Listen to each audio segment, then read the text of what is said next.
Okay, so what we're gonna go after now is this great big honking beast of a capacitor there, boy. It's a 10-pounder. Now it's connected right here.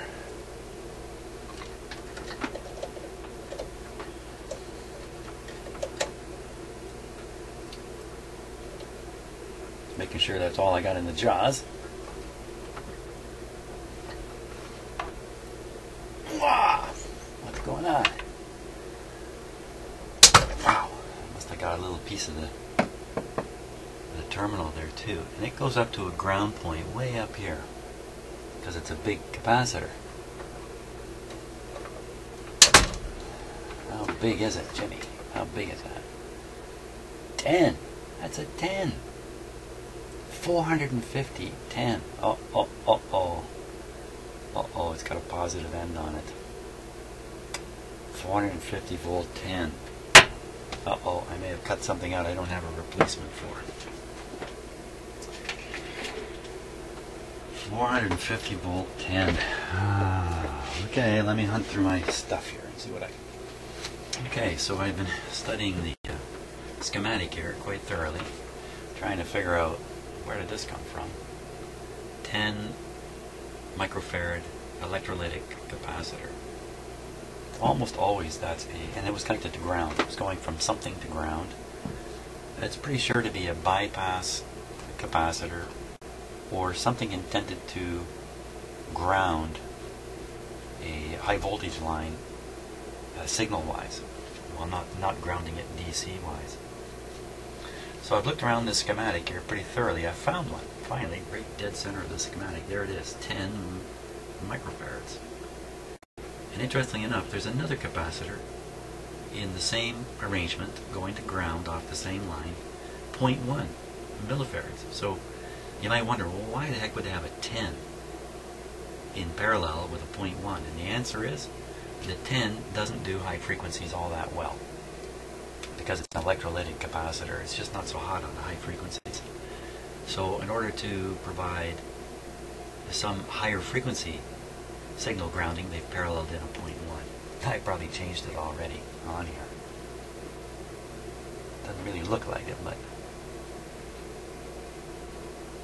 So now the next question is, what am I going to do? I don't have a 10 at this kind of voltage. And it's on the screen grid, so yeah, it's looking for 300 volts anyway. So it's got to be a high rated capacitor. So this is a 10. Here's the closest I've got. It's a 50. So it's 5 times the size. Now, in terms of the operation of the radio, this is actually better than a 10. I don't think you could put a capacitor too big in there while the radio is operating. But when you first switch it on, these big capacitors need to be charged. And they're going to draw current. They're going to look like a short circuit for a little bit. They're going to draw a pretty hefty current. So when I look on the schematic to see what that's, what's going to limit that current, or what's that current going to be drawn through, it looks like it's going to go through a 10K resistor. So let's see, you're going to do 10K and put 300 volts across it. What kind of power would you get? What's that? E squared over R? Oh boy, here we go. 300 squared. What's that? That's 9,000. 90,000 divided by 10,000. 9 watts. Wow. 9 watts, but only for a brief moment.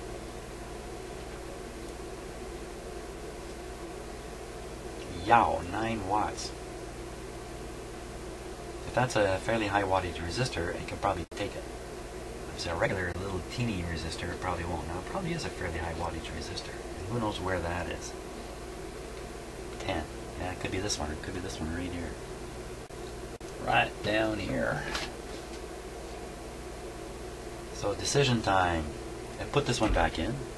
I really cut it off short. I could put this back in.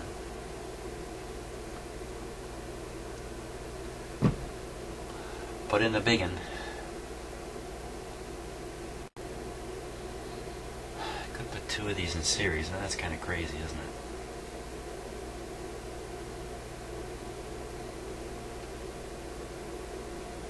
Oh, I just don't know what to do other than buy more capacitors. So I think twice now I run into the need for a high voltage 10 and I don't have any in stock.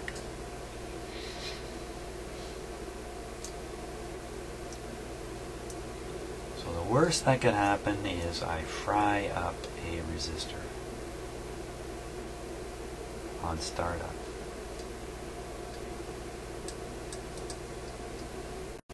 Once the capacitor is charged up, I don't think there's much current involved, DC current, in that circuit. So the resistor is going to take a whack at the start.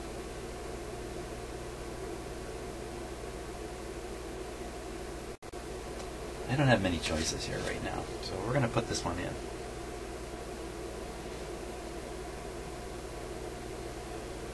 Oh, come on, it's always the case, isn't it? Bigger is better, isn't that always the case?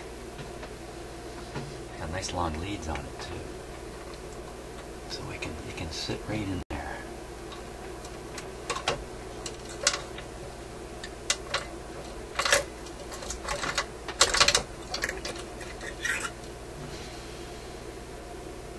I put a little tiny piece of spaghetti on it.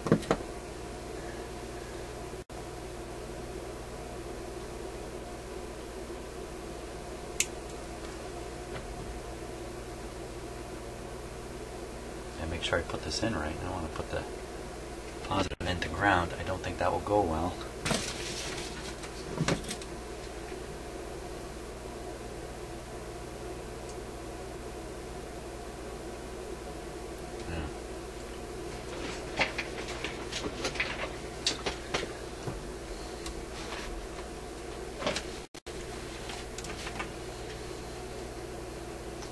I'm working right down here.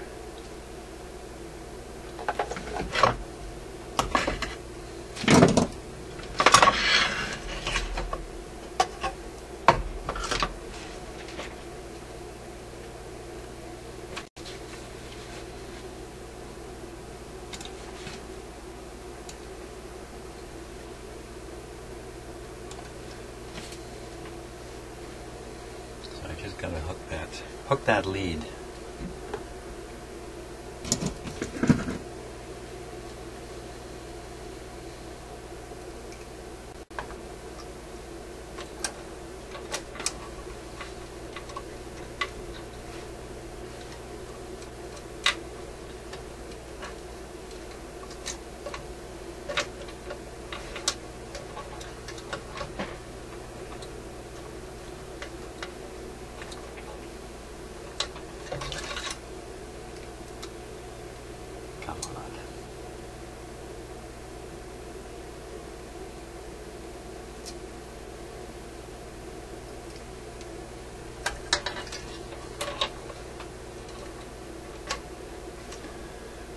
Go.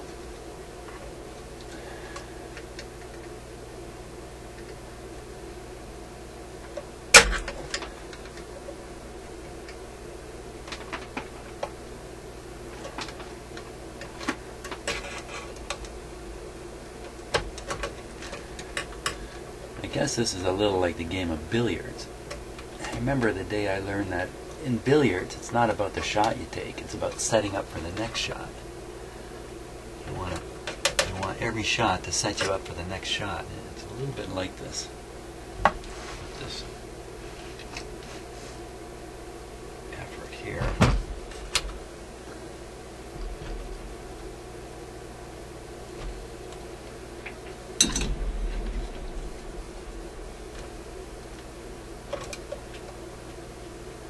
And that you're going to have to move your tools around. You better hope as you're doing things, the next move you make with your tool is enabled and not blocked by other components and wires and stuff like that. Which is why you want to put these parts in place quickly and take a look and see if they're anywhere near what you need when you get the soldering iron in your hand.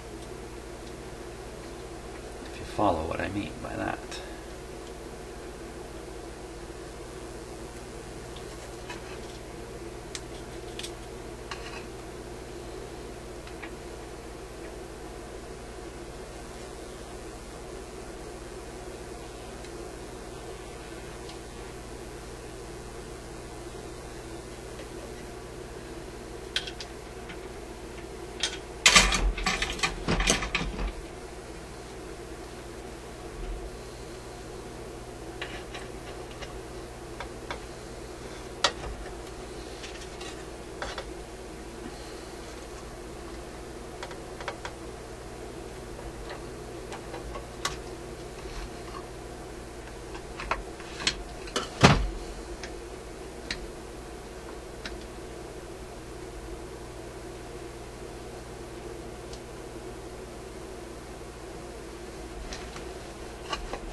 stronger pliers for that.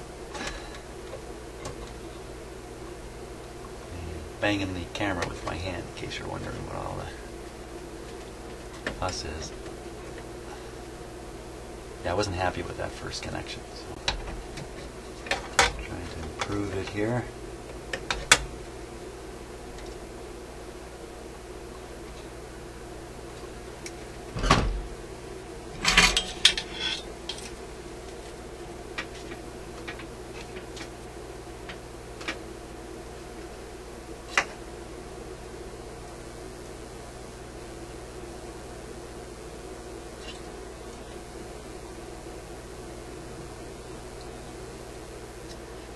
That's much better.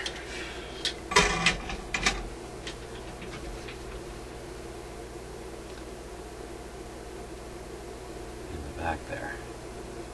Didn't have to cover that wire lead there, even though it's highly exposed, because it's at ground potential, and everything is, you know, at that same potential, the chassis and all that. So, in this case, anyway, sometimes you might want to cover it if it's running near other stuff, but this isn't. Okay, I think we can get back to what we were really doing now. What was it? Oh yeah, something to do with a magic eye.